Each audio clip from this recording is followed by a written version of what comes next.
Posso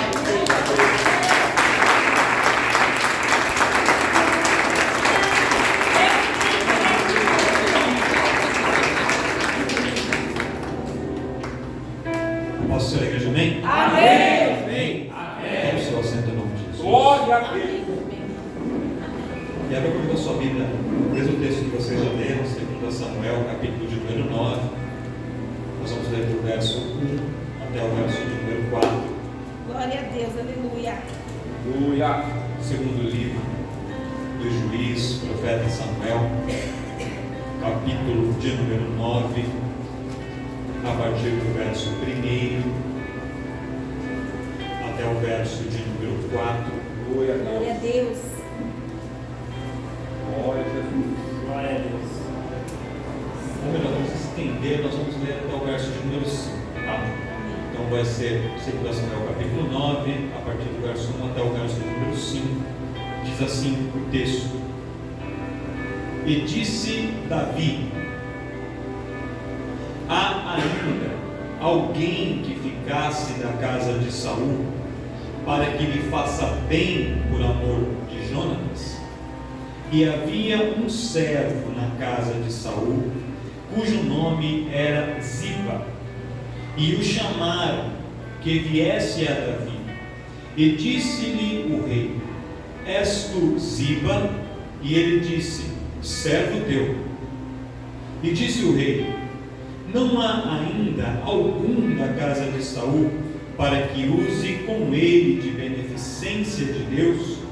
Então disse Ziba ao rei: ainda há um filho de Jonatas, aleijado de ambos os pés. E disse-lhe o rei: onde está? E disse Ziba ao rei: eis que está em casa de Maquir, filho de Amiel, em Lodebar. Então mandou o rei Davi e o tomou da casa de Maquir, filho de Amiel, de Lodebar. E você diz amém. Amém. Glória a Deus. Aleluia. A senhora Catiane já deu uma boa introdução dentro dessa mensagem, de várias coisas que também já é um texto bastante conhecido. Mas se Deus direcionou para essa palavra, é porque Ele quer falar conosco através dessa mensagem.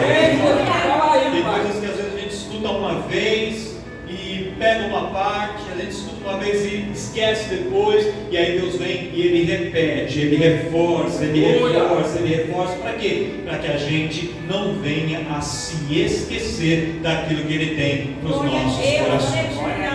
Você entendeu um pouquinho do contexto da história bíblica aqui? Nessa passagem, Davi já estava reinando, um reinado bem constituído em Israel. E Davi, como o senhor Catiano já havia adiantado, ele, no tempo em que ele foi tirado da casa do seu pai, depois de cuidar das ovelhas do seu pai, ele vai morar no palácio de Saul, após ter derrotado o gigante Golias, ele se aproxima muito de Jonatas, que era o filho de Saul. E esses dois homens, Davi e Jonatas, constituem um elo de amizade muito forte. Eles se tornam amigos muito próximos. E esse elo de amizade, que começa com Jonatas e com Davi, gera um pacto, uma aliança, um acordo entre eles, de que eles cuidariam não apenas um do outro, não apenas protegeriam um ao outro, mas que também este cuidado se estenderia às suas respectivas famílias. Então Davi fala assim: Jonatas, se um dia eu não estiver mais aqui, você cuida da minha família, da minha esposa, dos meus filhos, dos meus pais. E Jonatas falou a mesma coisa: se eu não estiver mais aqui, Davi, você cuida também da minha família. E durante o período em que os dois estavam ali no palácio, o rei Saul, movido por inveja contra Davi, porque Davi começa a se destacar como um guerreiro em Israel, e o povo começa a aclamar Davi. Saul, movido de inveja, ele então começa a traçar planos, até para tirar a vida de Davi, para matar Davi. E o que Jonatas faz? Todas as vezes que ele tomava conhecimento de que seu pai, o rei Saul, estava tramando algo contra Davi, Jonatas alertava Davi. Isso aconteceu em algumas oportunidades, até que em determinado momento Jonatas falou: olha Davi, não tem como você permanecer aqui, porque você estando no palácio, mais cedo ou mais tarde meu pai vai acabar tirando a sua vida. Então Davi, sob o conselho de Jonatas, ele acaba saindo do palácio e ele vai embora do palácio. Ele ele foge do palácio para salvar a própria vida. O tempo passa, Davi se reúne ali aos seus valentes, ele se torna um homem ainda mais habilidoso em guerra, ele vai conquistando experiências de vivência com Deus, e Jonatas permanece aí no palácio com Saul. Em determinado momento da história, estamos falando do finalzinho do primeiro livro de Samuel, há uma guerra dos filisteus contra o povo de Israel. E aí Saul vai para aquela batalha. Nessa batalha, Deus, ele usa os filisteus como forma de disciplinar o povo de Israel e exterminar a casa de Saul. Então o que acontece? Durante essa batalha, os filisteus pressionam o exército de Israel, matam os 3 filhos de Saul. Todos os 3 morrem, entre eles Jonatas, e depois Saul, sabendo que os seus filhos morreram e que a batalha já estava perdida, porque os exércitos filisteus eram mais poderosos e tinham cercado todo o exército de Israel, Saul então ele se mata, ele mesmo se suicida, tira a própria vida, para não dar o inimigo gostinho de matá-lo. Então quando Saul se suicida, os seus filhos já estavam mortos, Abner, que era um dos generais do exército, lá vai para o palácio para levar a notícia. E quando ele chega lá, ele conta, fala: olha, o rei Saul morreu e os seus 3 filhos também morreram. Acabou a dinastia de Saul. Ali havia dentro do palácio apenas Mefibosete, que era o filho de Jonatas, ou seja, ele era neto de Saul e por consequência era o herdeiro natural do trono. Só que, como eles haviam sido mortos pelos filisteus, e o povo ali do palácio, naquele momento, começou a olhar um para o outro e dizer assim: Israel agora está sem rei. Porque os filisteus, eles podem tanto invadir as terras de Israel e tomar o trono à força, já que eles venceram a guerra, ou então eles podem ter simplesmente matado Saul e o exército de acabar com tudo, e alguém aqui do meio do povo de Israel se levantar como um usurpador do trono, dizendo assim: já que não tem mais rei, então eu vou tomar esse lugar, vou me assentar no trono. Poderia ser um dos ministros, uma das pessoas próximas, alguém ali poderia se colocar naquela posição e assumir o trono para si. E se alguma pessoa fizesse isso, o que aconteceria? Eles iriam matar Mefibosete, que era o sucessor do trono, porque matando Mefibosete acabava toda a dinastia da casa de Saul, e quem assumisse o trono poderia governar livremente, sem que houvesse ninguém que pudesse reivindicar aquele trono lá na frente. Mefibosete nesse momento tinha 5 anos de idade, 5 anos.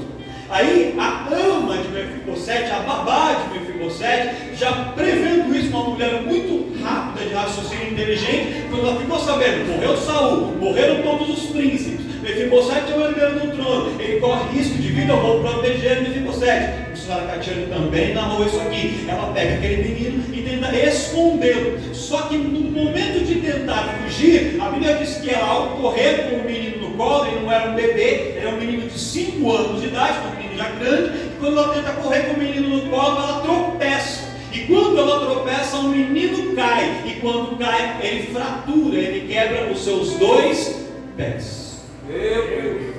E quando ele quebra os 2 pés nesse momento, não havia tempo para enfaixar, para poder curar, para anestesiar, para tratar, não havia tempo. Simplesmente pegaram o menino ferido como ele estava, com os 2 pés quebrados, talvez chorando de dor. Alguém muito provavelmente tapou a boca do menino para que ele não gritasse, para que ele não chorasse, enrolaram em alguns cobertores, em alguns tapetes, talvez, colocaram uma carroça, leva ele para o lugar mais longe que vocês conseguirem, escondam esse menino em algum lugar onde ninguém vai encontrá-lo, onde ninguém vai localizá-lo. E aquele condutor daquela carroça sai e vai levando o menino, passa por muitas cidades, até que ele chega em uma cidade que ninguém notava, que quase ninguém percebia, um lugar onde ninguém conhecia, onde ninguém tinha desejo de ir. O nome desse lugar, Lodebar. E ali ele chega com aquele menino ali, e chegando com o menino ali em Lodebar, aquele menino que poderia ser largado simplesmente na rua, em algum lugar, ele é acolhido por Maquir, como também já foi narrado nessa noite. Esse Maquir que tinha em Lodebar uma casa ali, como um abrigo para pessoas órfãs, para pessoas necessitadas, e ele acolhe aquele Mefibosete, aquele menino com os ferimentos dos pés, com os 2 pés quebrados, o menino que havia perdido o seu pai, que havia perdido o seu avô, que havia sido expulso da sua casa, do seu palácio, perdido toda a vida que ele tinha, e um Maquir acolhe aquele menino e coloca aquele menino na sua casa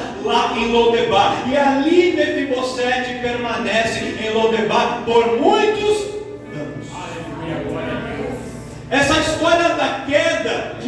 Mefibosete, a queda dele, acontece no capítulo de número 4 de 2 Samuel. Na verdade, a morte de Saul acontece no capítulo 1, a história vai se desenrolando. No capítulo número 4 você encontra a narrativa do que aconteceu com Mefibosete.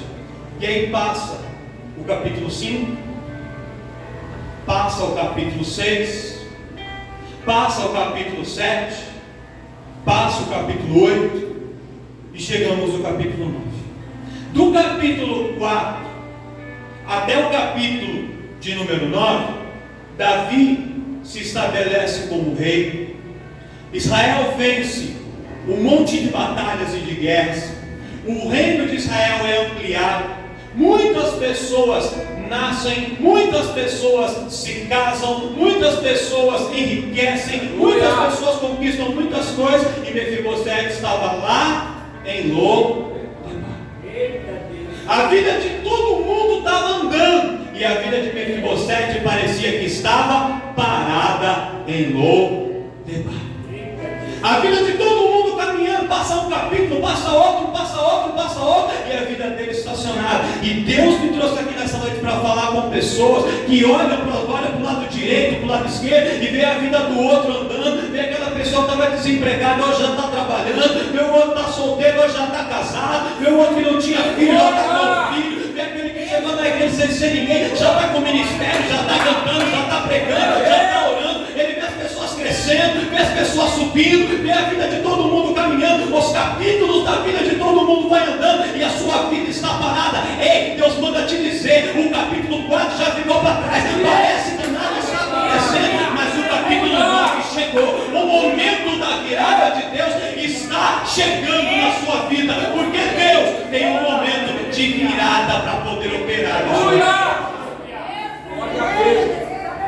Às vezes parece que a nossa vida fica estacionada, que ela fica parada, que nada acontece, acontece tudo com os outros, todo mundo vai conquistando, todas as coisas vão acontecendo, e a gente fica sempre ali, na mesmice, na rotina, nada acontecendo. Mas o capítulo 9 de Deus chegou na sua vida hoje.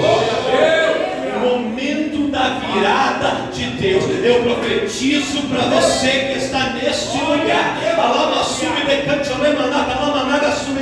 Eu não sei qual é a área, eu não sei qual é a situação, eu não sei qual é a causa, mas eu mando te dizer, o Deus da virada, Ele está operando aqui neste lugar. E Ele tem virada para você. Glória a Deus. Deus tem virado. Mas entre o momento do início do processo e o momento da virada, tem um período de tempo aí nesse meio. Entre o momento em que as coisas começam a travar, começam a dar errado, que a enfermidade bate na porta, que a porta de emprego se fecha, que a luta entra dentro do casamento, que as situações com o filho, com a família começam a dar errado, e o momento em que Deus entra com a virada, porque Ele vai fazer uma virada, entre esses dois momentos existe um intervalo de tempo de processo. E o que acontece? Este processo é o processo que a gente passa em Lo-debar. Lo-debar, o nome tem várias traduções, mas a tradução mais próxima do original é uma terra sem pastagens. E por que é chamada de terra sem pastagens? Ela era uma terra totalmente seca. Era totalmente um deserto? Não era totalmente um deserto. Mas Lo-debar ficava na fronteira com Gileade e com Bazã. E Bazã era uma terra montanhosa com pastos muito verdejantes, muito. E em Bazã eram criadas as melhores vacas leiteiras de Israel. O gado mais fino, o gado de melhor qualidade, era criado em Bazã. Então Bazã tinha as melhores pastagens. E Gileade? Gileade era como uma terra de jardins. Em Gileade se cultivavam algumas árvores que davam origem, por exemplo, ao famoso bálsamo de Gileade, que era ali dentro uma terra com muitas flores, com muitas plantas. Então quando você comparava com Gileade e com Bazã, ele parecia um deserto. Ele não era um deserto totalmente, mas comparado com as outras terras que eram muito melhores, parecia que era ruim. E às vezes, irmão, a nossa vida é assim, sabe por quê? Não está tão ruim, mas você se compara com os outros. Aí você olha para os outros e fala: olha a vida da outra ali no Instagram, olha a foto que ela postou, ela viaja todo final de semana, e eu faz anos que não viajo. Olha ali a roupa que ela comprou, olha o sapato que ela comprou, olha o carro que ele tem, olha a vida que ele tem, olha lá, ele está pregando ali, olha, ela está cantando naquele evento. E aí você compara as terras de Bazã, as terras de Gileade com o seu Lodebar, e você se sente ainda menor, e você se sente ainda inferiorizado, você se sente mais seco, mais no deserto. Mas Deus manda te dizer assim: para de comparar a sua vida com a vida dos outros. Ele tem um processo com o irmão da direita, ele tem um processo com o irmão da esquerda, e ele tem um processo para fazer na sua vida. O que ele vai com você é seu particular, seu com Deus, e de mais ninguém. Olha para o irmão à sua direita e à esquerda e fala assim: para de se comparar comigo, aí, irmão.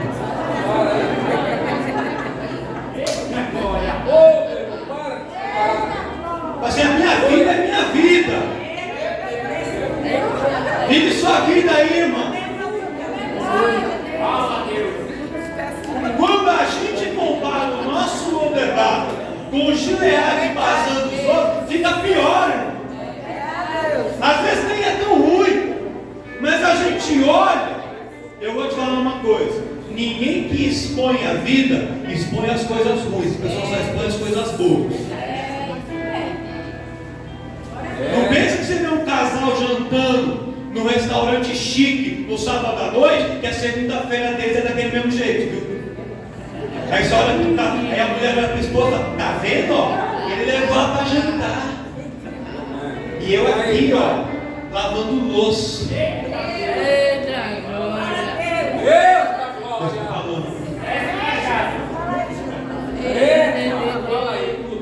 Só que a gente compara.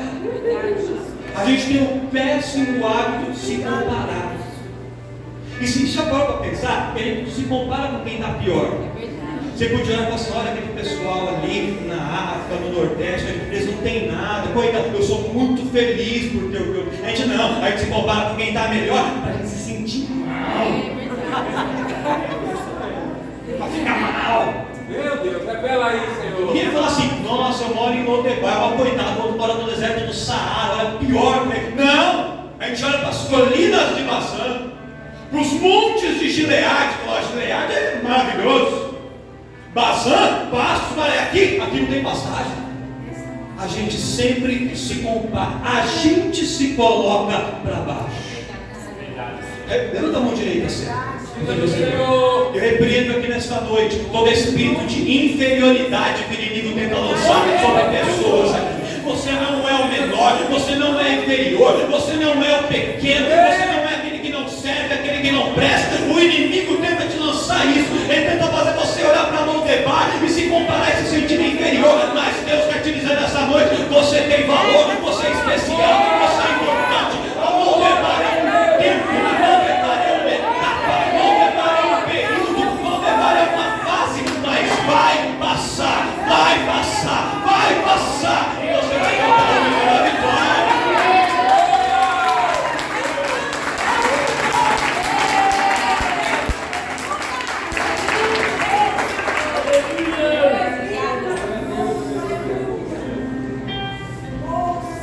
Lodebar era uma terra maravilhosa? Não, não era. Era uma terra complicada, era um lugar com dificuldades. Mas às vezes não era tão ruim como podia parecer. Só que Lodebar, ela era parte da possessão, ou da melhor, da propriedade da família deste homem chamado Maquir há muito tempo. E o que era esse Maquir? A gente fala muito sobre o Mefibosete, mas a gente conhece pouco da história de Maquir. E quando eu fui pesquisar, eu tive muita dificuldade, porque os relatos são muito pulverizados, diversificados. Mas nas melhores fontes que eu consegui localizar, a gente tem que remontar essa linha sucessória, ou essa árvore genealógica, desde lá de trás. Quando José, veja bem, José, ele está lá no Egito, ele se casa lá no Egito, ele tem 2 filhos, Efraim e Manassés. Do filho Manassés, esse Manassés, ele tem 2 casamentos, ou melhor, um casamento e outro a relação com uma concubina. E ele tem os seus respectivos filhos com cada uma dessas mulheres. Com a sua concubina, ele tem um filho chamado Maquir. E esse filho chamado Maquir, ele dá origem a um outro filho chamado Gileade. E este filho chamado Gileade, ele luta com os povos que ocupavam a terra, uma determinada terra, e ele conquista. E quando ele conquista, ele dá para a terra que ele conquistou o seu nome. Então ele coloca ali, aqui são as terras que pertencem a Gileade, as terras de Gileade. Beleza. O povo, passado certo tempo, é escravizado no Egito, permanece 430 anos escravizado no Egito, e depois do tempo da escravidão, o povo é libertado. Quando o povo é libertado, eles saem, 40 anos peregrinando pelo deserto, Moisés morre, Josué sucede Moisés, e eles chegam diante da terra prometida. Quando eles vão entrar na terra prometida, o que acontece? Há um loteamento da terra. Então eles pegam todo aquele território e começam a lotear. Essa parte fica com essa tribo, essa parte fica com essa outra tribo, e essa com essa outra tribo. E as tribos eram compostas por famílias. Então coube a tribo de Manassés um certo território. E do território que seria concedido à tribo de Manassés, uma parte fica com uma família. Que família? A família dos descendentes de Maquir. E aí esses descendentes de Maquir herdam a possessão da terra que ficava exatamente Bazã, Gileade e as terras que vinham no pacote Lodebar. Então vinha sempre algumas terras muito boas e tinha algumas terras que não eram tão boas, para equilibrar. Todas as tribos que no seu loteamento ganhavam porções muito boas e algumas porções não tão boas. E para a tribo de Manassés, principalmente a família que descendia de Maquir, eles ganharam essa porção de terra. Então eles se estabelecem lá e toda a descendência desse homem ocupa aquele território de Gileade e as possessões da terra de Lodebar também. Só que em Lodebar morava muito pouca gente. Por quê? Porque Lodebar era um lugar inóspito, era um lugar que não tinha muita pastagem, então era um lugar mais difícil. Então somente moravam ali que eram os mais pobres. Onde moravam os mais ricos? Em Gileade. E em Gileade, aqueles que moravam lá, eles se ocupavam do comércio, como o Sacatiano já mencionou aqui. E que comércio era esse? Principalmente o comércio do bálsamo. E que bálsamo? O que é bálsamo? O bálsamo, eles têm várias maneiras de você produzir, mas basicamente era o bálsamo de Gileade, que é o que a gente vai falar aqui. Ele era uma árvore que você fazia alguns sulcos nela, alguns talhos nela, e você recolhia a seiva daquela árvore. Quando recolhia a seiva daquela árvore, eles guardavam aquela seiva e recolhiam com um algodão, bem delicado. E aí colocava aquele algodão cheio de seiva em vasos de barro. E quando eles recolhiam aquele algodão, ele vinha com uma seiva, assim, um líquido transparente, perolado, assim, bem clarinho. E eles colocavam dentro de um vaso. Passado um tempo, aquele líquido secava, ele virava uma resina. E quando ele virava uma resina, com o passar do tempo, e também pelas reações químicas com o ar, ele deixava de ser transparente, perolado, e se tornava uma resina avermelhada. E com essa resina avermelhada, eles podiam raspar, fazer um pó, que você misturava com água e fazia um óleo, ou você colocava alguns outros diluentes e fazia alguma espécie de óleo, um creme, uma pomada. E esta resina era muito perfumada. Então ela era usada para duas finalidades. Uma, finalidades estéticas. Você podia fazer disso um creme, podia fazer disso até mesmo um perfume. Havia ali tradições em Israel que as mulheres que queriam se casar passavam perfume de Gileade. E aí casavam. É verdade isso, pastor? Está na Bíblia? Não está, mas a tradição contava isso. São Deus. Você tem irmãs que vai sair procurando a resina de Gileade. Calma, não sei se é verdade. O pastor falou, eu passei e não casei. Calma, irmão. Só estou contando que aconteceu isso. E a outra finalidade era medicinal, curativa. O bálsamo de Gileade, ele era usado para praticamente curar qualquer doença que existisse. Então, a expressão bálsamo de Gileade, ela passou a ser usada com o seguinte significado: cura de qualquer doença. Então, qualquer doença, eu digo assim: usa o bálsamo de Gileade que melhora. Está com tosse? Usa o bálsamo de Gileade. Está com uma ferida? Bálsamo de Gileade. Está com uma cicatriz? Bálsamo de Gileade. E o bálsamo de Gileade era um remédio que curava qualquer enfermidade, pelos costumes da época. Por causa disso, ele era muito valorizado. E quem estava à frente do comércio do bálsamo de Gileade? A família dona das propriedades, que era a família de Maquir.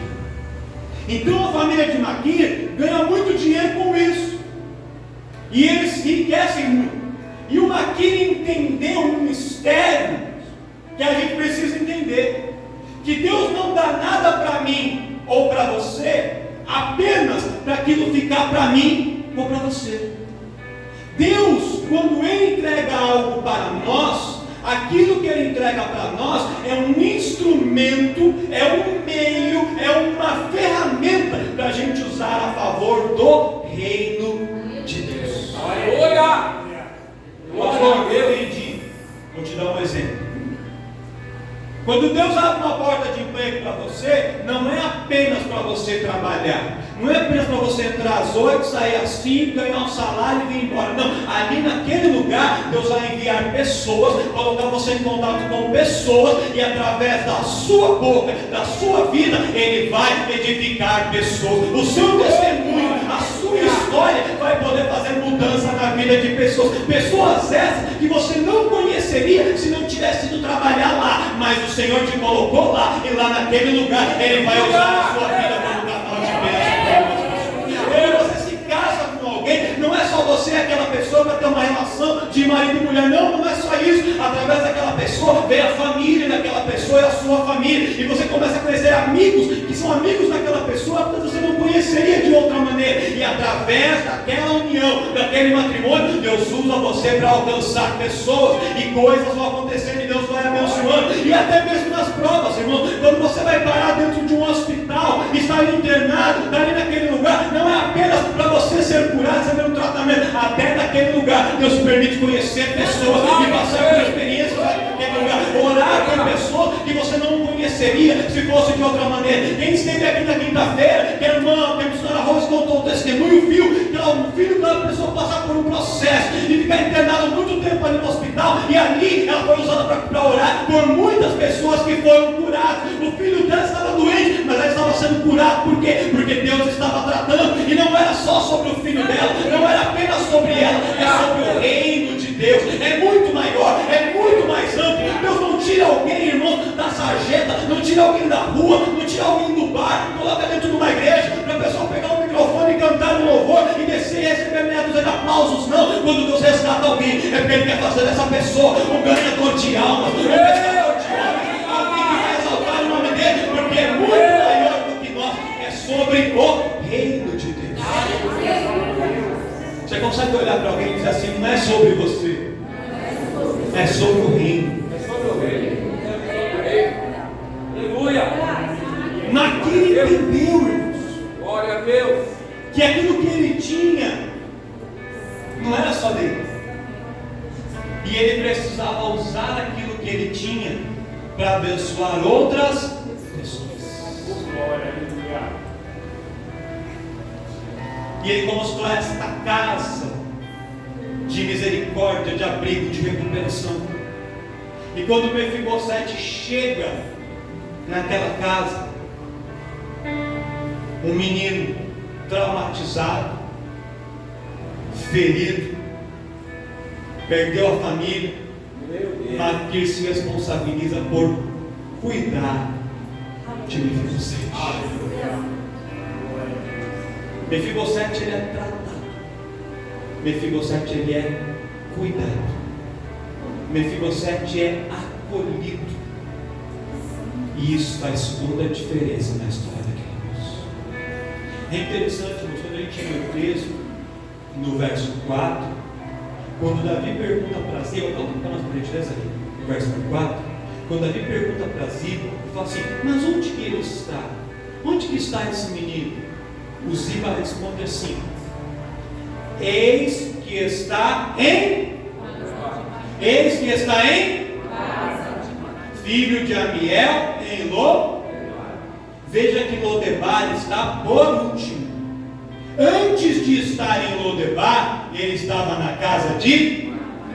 Pastor, não entendi. Vai entender agora. Às vezes, Deus tem que fazer com que eu e você passemos pelos nossos processos de Lodebar. Às vezes não tem como evitar passar pelo Lodebar, que é o momento da dificuldade, é o momento de dor, é o momento de perda. Mas mesmo em Lodebar, Deus vai preparar uma casa de Maquir, alguém, alguma situação para amenizar, para trazer conforto, para trazer consolo e te permitir passar por esse processo. Se o Mefibosete fosse tirado do palácio, chegasse em Lodebar e jogasse ele na sarjeta na rua, ele não teria sobrevivido, ele teria morrido. Eu e você não suportamos passar por Lodebar sozinho, mas ainda bem que você não está sozinho em Lodebar. Em Lodebar, Deus já preparou a casa de Maquir, preparou alguém para poder te ajudar, para poder te auxiliar, para te dar a mão e dizer: você não está sozinho nessa luta, você não está sozinha nessa peleja, eu estou contigo e a gente vai passar junto. Glória! Glória! Glória! Aleluia! E ele podia falar. Por quê? Porque ele tinha as ferramentas para poder ajudar. O que ele tinha? Ele tinha um bálsamo. Mefibosete estava enfermo, ele tinha o bálsamo. Aleluia! A situação estava feia para Mefibosete. O bálsamo também podia ser usado com finalidades estéticas. A coisa está cheirando mal, o bálsamo podia ser usado como perfume. Estava doendo, o bálsamo podia ser usado para curar. Deus está entregando porção de bálsamo para a gente. Você vai encontrar pessoas no seu caminho, irmãos. E às vezes você entrou aqui achando que você é o Mefibosete da história, mas às vezes você não é o Mefibosete, às vezes você é o Maquir da história. Às vezes você olha e pensa que está com um problema grande, mas tem pessoas muito mais necessitadas que você. Tem pessoas que o Lodebar deles está muito mais difícil que o seu, e ele está te dando bálsamo para que você possa atuar como um ajudador de pessoas. Aleluia! O Maquir, eu já vou partir para o fechamento. Ele entende que tem coisas que Deus nos entrega que não é só para a gente, que a gente precisa compartilhar com outras pessoas. Glória a Deus. Tem bênçãos que Deus entrega para nós, e a maior parte delas, que nós somos apenas administradores para poder compartilhar com outras pessoas. E eu me recordo da passagem de Pedro, nós ministramos sobre ele na escola bíblica, quando Pedro pesca a noite inteira e não pega. Aí ele estava lavando a sede, Jesus aparece, fala para ele afastar o barco, Pedro afasta o barco, Jesus usa o barco de Pedro para poder pregar, prega para toda a multidão. Quando termina, Pedro achou que tinha acabado, só para ele: não, acabou para a multidão, para você está apenas começando, porque eu tenho muito para fazer.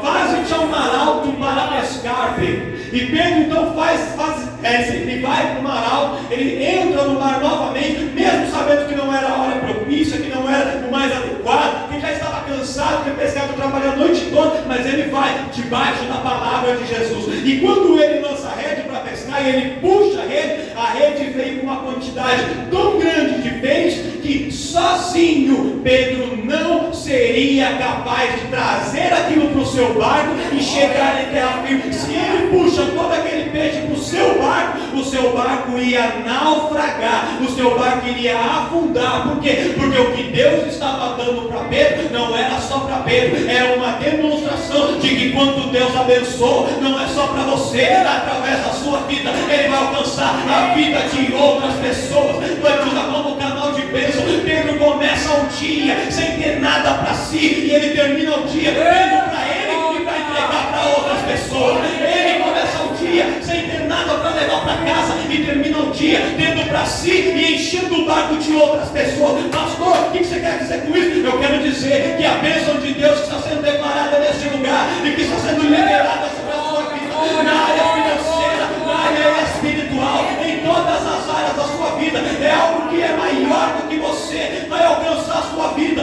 e através da sua vida vai alcançar a vida de muitas outras pessoas que serão edificadas com o seu testemunho, que vão ser edificadas com a sua transformação e que vão receber o bálsamo que Deus está entregando para você hoje. Vai levantar aqui neste lugar uma geração de homens e mulheres que serão canais de bênção para abençoar e alcançar muitas outras pessoas. Glória a Deus. Entenda uma coisa, irmãos. Você não pode chegar no final do ano, a gente não falou de novembro. Daqui a pouco o ano termina. E se alguém perguntar para você, se você perguntar para si mesmo, dizer o que eu conquistei esse ano?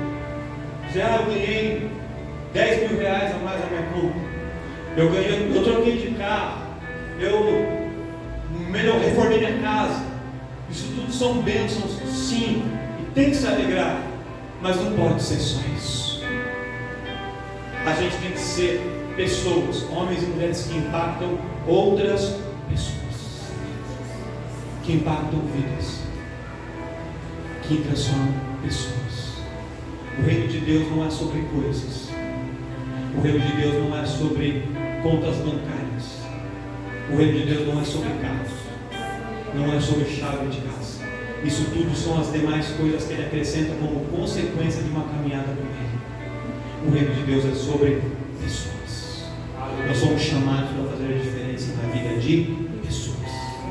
Se Maquilo tivesse ganhado todo o dinheiro que ele ganhou na venda dos bálsamos de Gileade e ficado só com o seu dinheiro sentado na poltrona de casa, a gente não estaria falando dele aqui. Ele seria mais um dos milionários do passado, do mundo antigo. Só que quando Maquilo começa a usar aquilo que ele tinha para ser canal de bênção na vida de pessoas, ele se torna um importantíssimo personagem na história de Israel, na história de uma nação, e isso chega até os nossos dias aqui. Como que você quer ser conhecido? O que você quer que as pessoas falem de você? Alguém que simplesmente tem para si ou alguém que faz a diferença na vida de outras pessoas? O Evangelho é sobre isso.